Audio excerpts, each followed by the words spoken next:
வணக்கம். என்ன பதிவுன்னா, அந்த டிஎம்கே கட்சியிலேருந்து ஒருத்தர் பேசினார் இல்லையா, அன்றைக்கி டிவி சேனலில் வந்து பேசும்போது சொன்னார், லஞ்சம் நாங்கள் வாங்கினேன், எங்கள் கட்சியில் யாரும் லஞ்சம் வாங்கலை, டிஎம்கேல யாரும் லஞ்சம் வாங்கினாரு. அப்புறம் அந்த கொஞ்சம் ஆர்குமெண்ட்டை பண்ணதுக்கப்புறம் ஆமாம் லஞ்சம் வாங்கினோம், இப்போ என்ன அதனால் என்ன அப்படின்னு சொல்லி ஒரு கேள்வி கேட்குறாரு.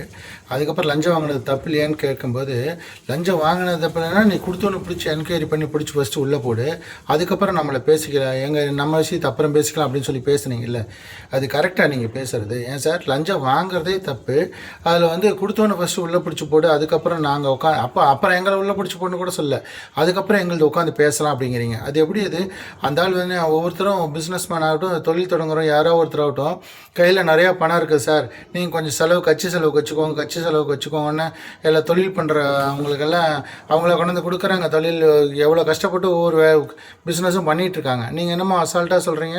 நீங்கள் காசு கொடுத்தா தான் அப்ரூவலுக்கே சைனே பண்ணுறீங்க. அந்த அப்ளிகேஷன் வரும்போதே காசு வந்தால் தான் எடுத்துக்கிறீங்களா, இல்லைன்னு சொல்லிடுறீங்க. அப்படி இருக்கும்போது பிடிச்சவனை கூப்பிட்டு உள்ளே போட்டுன்னா பிடிச்சவன் தான் தப்பு, வாங்கினவங்க தப்பு இல்லை. நீங்கள் கேட்டனால தான் சார் கொடுத்தாங்க. அவங்களாம் வந்து லஞ்சம் யாருக்கும் வச்சுக்கோன்னு சொல்லி கொடுக்கல. நீங்கள் எல்லாத்துலேயும் அந்த டார்கெட் வைக்கிறீங்க, இது கொடுத்தா தான் வேலைன்னு, அதனால தான் கொண்டாந்து கொடுக்குறேன். அதனால் நீங்கள் அதெல்லாம் பேசாதீங்க.